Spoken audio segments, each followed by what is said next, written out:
Olá, muito bom dia para você que acompanha a programação da Amazonsat. Já está no ar o Estilo de Vida, direto aqui do centro de Manaus, aqui no Palácio Rio Negro. É muito bom ter a sua companhia novamente. Nessa manhã de quinta-feira, o fim de semana já vai chegar, hein? Como passou rápido, passou voando essa semana. E eu espero que você tenha prestado bastante atenção nas nossas dicas, viu? E continue prestando, afinal, aquele velho ditado que diz saúde e paz, o resto a gente corre atrás, devemos seguir à risca, viu? Preste bastante atenção nas nossas dicas. Já estamos no ar há 6 anos, de segunda a sexta, a partir de 9 e 10 da manhã até as 10h30, para levar até você informações, dicas, orientações, para que você tenha uma melhor qualidade de vida, para que você siga nossas orientações e seja sempre uma pessoa mais saudável, viu? Nosso objetivo diariamente é incentivar a população para uma melhor qualidade de vida. Então, preste bastante atenção, eu convido você para assistir o Estilo de Vida até o final, pois ele está recheado de informações para você, viu? Um ótimo dia para você que nos acompanha aqui mesmo da região norte, do Brasil inteiro e do mundo, pois vale sempre ressaltar que estamos ao vivo pela internet para mais de 80 países. Muito obrigada pela sua companhia, pela sua participação. É muito bom estar com você novamente, viu? E encher você, me dê licença para entrar na sua casa e encher você de informações a respeito de saúde, viu? Seja muito bem-vindo e fique com a gente. No programa de hoje você vai saber sobre hipertireoidismo, os sintomas, as causas e o tratamento dessa doença. E mais, você sabia que transpirar constantemente nem sempre é normal? Pode ser sinal de hiperidrose.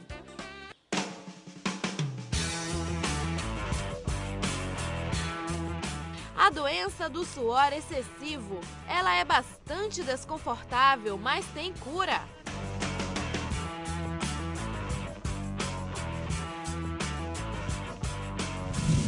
Conheça a quiropraxia, técnica capaz de amenizar e prevenir possíveis problemas na coluna e traumas ortopédicos.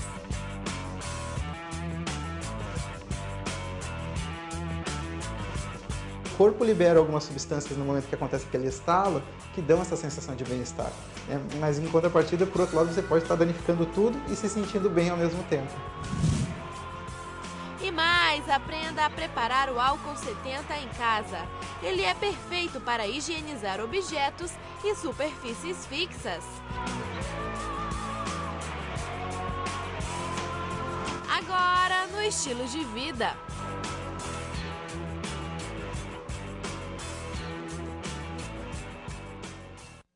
E como hoje é quinta-feira, eu começo esta edição com mais uma reportagem do Dr. Wilson do quadro Saúde do Corpo, Saúde da Mente. Hoje o Dr. Wilson vai falar com a gente a respeito da experiência de vida. Geralmente, a gente fala que temos bastante experiência de vida, pois já vivemos algumas situações várias vezes, não é? Mas, segundo o Dr. Wilson, não é bem por aí não que se adquire experiência de vida. Segundo ele, experiência de vida se adquire inovando, conhecendo outras pessoas, outros projetos e, claro, inovando sempre.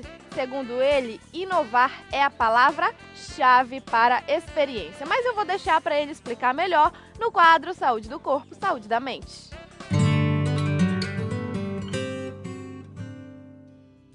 Bom dia mesmo. Nesse momento reúno tudo que é de luminoso, aglutino numa seta de luzes, disparo pelas lentes da Amazonsat, atingindo seus olhos para atingir o seu coração, para que seja entusiasmo, Deus no coração. Muito legal isso, né? Muito bom. Seguinte, vou contar uma história para você sobre essa questão da experiência. Era uma vez 2 moscas que estavam voando para lá, para cá, para lá e para cá e caíram num copo de leite. Uma delas começou a subir desesperadamente, as duas, aliás. Começou a subir pela parede, mas a parede era um copo de vidro, era muito lisa, e escorregava e caía de novo. E aquilo molhado, as patinhas molhadas com leite, e subia, caía. Aí uma ficou muito cansada e pegou e disse assim, quer saber de uma coisa? É impossível cair. E desistiu, caiu no copo de leite e morreu afogada.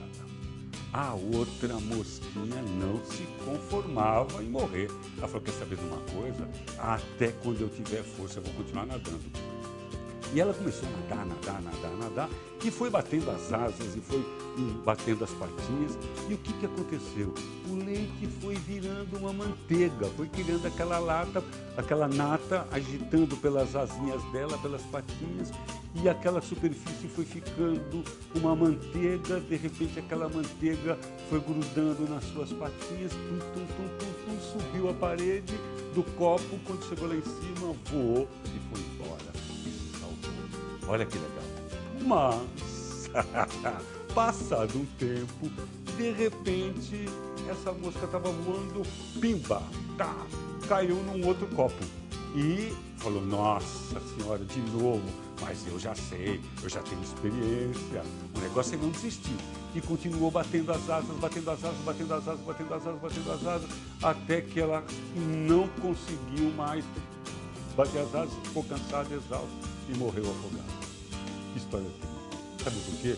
Não era um copo de leite, era um copo de água. O que eu estou querendo dizer com isso? O que eu estou querendo dizer com isso é que a experiência é inovar. O que eu estou dizendo com isso é que tem gente que diz assim, eu tenho 20 anos de experiência em mecânica de automóvel. Tem nada. Tem 1 ano de experiência e que repetiu 19 anos a mesma coisa. Isso não é experiência. Experiência é olhar do outro ângulo, é mudar de opinião, é tentar novas coisas, é abrir novas perspectivas, é fazer de outro jeito. Legal. Não desistir é muito importante, mas é muito importante saber que existem vários caminhos e que, andando pelo mesmo caminho, você vai chegar sempre no mesmo lugar. É insano querer resultados diferentes com procedimentos iguais. Mude, pesquise, varie, faça de outro jeito, inove, reinvente-se a cada dia. E aí sim, o sucesso será absolutamente possível. Pensa nisso, meu compadre. Pensa nisso, minha comadre. Um grande abraço e um cafuné na tua alma. Tchau!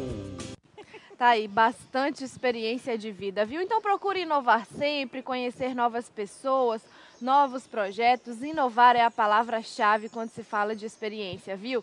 Não é que você está fazendo aquela mesma coisa todo dia, o mesmo trabalho, a mesma conversa que você vai ter experiência. A experiência é inovar, então inove bastante, faz até bem para a saúde, viu?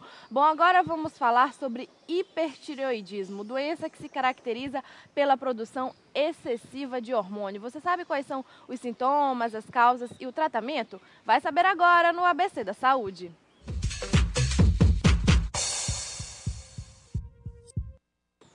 E para conversar com a gente sobre esse assunto, convidamos para vir ao Estilo de Vida a endocrinologista e professora da Universidade Federal do Amazonas, Débora Laredo Gezin. Ela que já está aqui. Débora, muito bom dia, seja bem-vinda ao programa. Bom dia, que agradeço. Bom, existe o hipotireoidismo, que é a falta, não é? E o hipertireoidismo, que é o excesso da produção de hormônio, não é? Essa doença, o hipo, ela foi bastante conhecida quando o jogador, o Ronaldo Fenômeno, ele passou a divulgar que ele estava com essa doença, não é? Então aí já vem o outro foco do hipertireoidismo. Mas explica pra gente a pergunta-chave, a pergunta que não quer calar. O que é a tireoide? Qual é a função dela? Bom, a tireoide é uma glândula existente, localizada na região central do pescoço, muito importante, né? Na realidade, ela produz um hormônio que é essencial à vida. Sem ele, praticamente, a gente não consegue viver. Então, um indivíduo que nasce sem tireoide ou com deficiência grave da produção do hormônio, ele não consegue, se não tratado precocemente, não consegue alcançar a vida, né? Ele morre, tem repercussões psiquiátricas, assim, neurológicas importantes, né? O indivíduo tem um retardo mental grave. Então, é um hormônio extremamente importante. E existe essa possibilidade de nascer sem a tireoide? Existe. A pessoa pode nascer sem a tireoide, que a gente chama de agenesia, né? A pessoa nasce sem a tireoide e faz um hipotireoidismo congênito, que é aquela situação da falta do hormônio ao nascer, que também é grave e muitas vezes, como é uma situação tratável, por isso da existência do teste do pezinho, né? o teste do pezinho, quando o bebê nasce, é feito análise dos hormônios da tireoide, porque aí identifica precocemente esse bebê e trata antes que haja um acometimento maior da parte cerebral. Então, evita que a criança tenha um retardo no crescimento, desenvolvimento, tanto mental como intelectual, quanto físico, né? O teste do pezinho é maravilhoso, diga-se de passagem. Ele pode diagnosticar vários problemas de saúde que possivelmente o bebê possa ter. Então, já que a gente já citou aqui, fica logo aí esse alerta para você, essa dica. Fazer o teste do pezinho no bebê é fundamental, tanto da orelhinha e do olhinho também, né? Que vai aí poder prevenir, diagnosticar para um tratamento mais adequado, possivelmente, não é? Bom, agora explica pra gente por que uma pessoa, quais motivos podem levar uma pessoa a desenvolver o hipertireoidismo. A gente vai explicar um pouquinho sobre o hipo também, para que fique bem claro. Mas no caso do hiper, que é aqui o nosso foco principal. Certo. Assim, na população geral, a gente tem uma prevalência em torno de 4% da população é sujeita a desenvolver hipertireoidismo. Essa é uma estatística mundial. E esses indivíduos, na grande maioria das vezes, tem que ter uma tendência genética, né? Nasce com algum problema genético que pode facilitar o aparecimento da doença. Então, não é todo mundo que vai ter hipertireoidismo. São aquelas pessoas que têm um risco genético. Por isso filhos de pais que tiveram a doença, parentes são mais próximos que tenham problemas de tireoide têm mais propensão, né? Então, esse indivíduo com esse background genético, né, com esse risco genético, ele com alguns fatores ambientais, por exemplo, ambiente rico em iodo, né? Se você tiver uma região muito rica em iodo, acaba que aumenta mais a probabilidade de desencadear o hipertireoidismo, né? Dentre o hipertireoidismo, a gente tem várias situações. A gente tem aquela chamada tirotoxicose, que muitas vezes pode ter gerado até pelo excesso do uso do hormônio da tireoide, por doenças inflamatórias, as tiroidites, elas podem dar uma tirotoxicose rápida, né, que seria um hipertireoidismo rápido, assim, curto período, não é longo, né?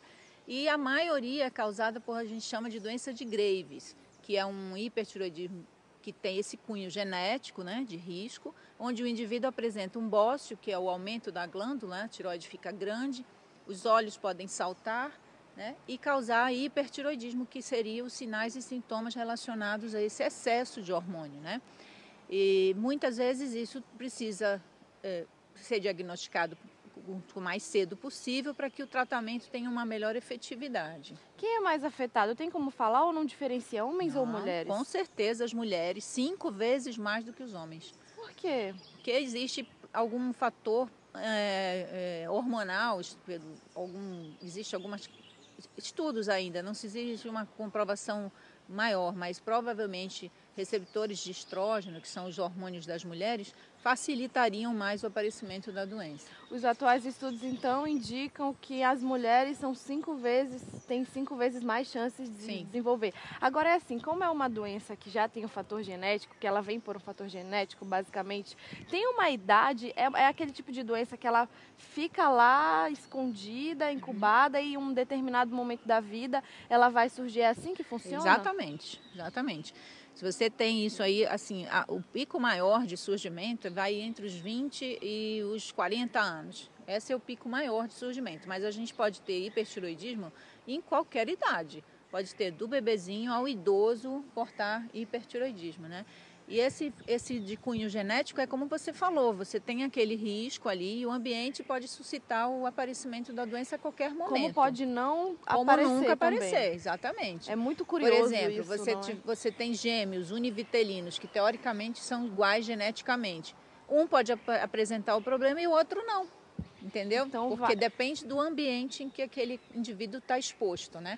Que é o ambiente que vai fazer ele expressar ou não a doença. Débora, quais são os reais prejuízos à saúde que o hipertireoidismo, que a gente está comentando aqui agora, pode causar ao indivíduo?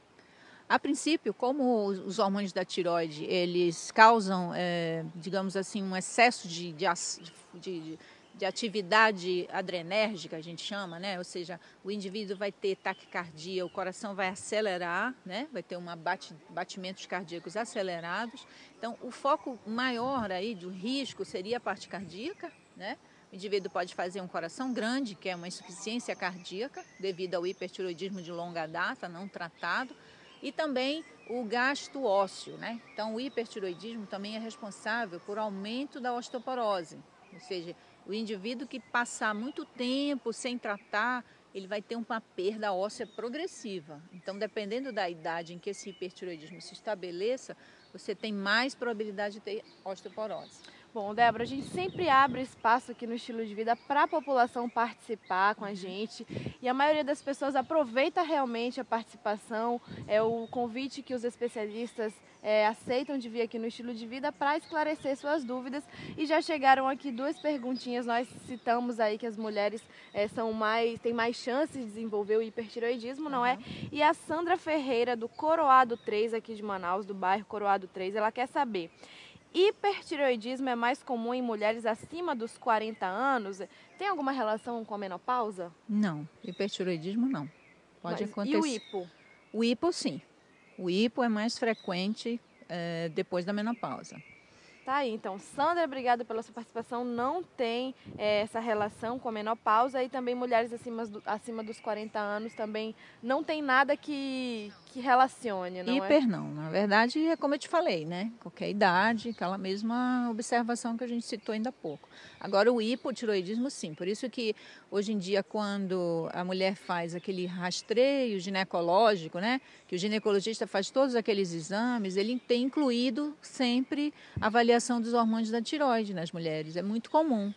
Por exemplo, a gente receber pacientes de ginecologista que identificam problemas de tireoide por esse rastreio, seja hormonal, seja a dosagem ou mesmo ultrassom. Às vezes faz por um ultrassom de tireoide, evidencia um nódulo e assim por diante. Então vale a pena toda mulher que está prestes, assim, próximo da idade da menopausa, incluir uma avaliação, pode ser feita até pelo seu próprio ginecologista, dos hormônios da tireoide. Importante. Tá aí, então. Sandra, obrigada pela sua participação. Temos uma outra pergunta aqui da Roberta Santos, do bairro Alvorada, mas a gente vai fazer essa pergunta no próximo bloco. Você também pode participar, é só enviar sua pergunta para facebook.com/estilo de vida, curtir a nossa página, aproveita a participação da endocrinologista Débora Laria do Gesine aqui no Estilo de Vida, que ela vai responder, sim, todas as suas dúvidas, viu? Não vai? Vai, doutora? Com certeza. Bom, a gente vai para o intervalo agora, daqui a pouco a gente volta. Até já.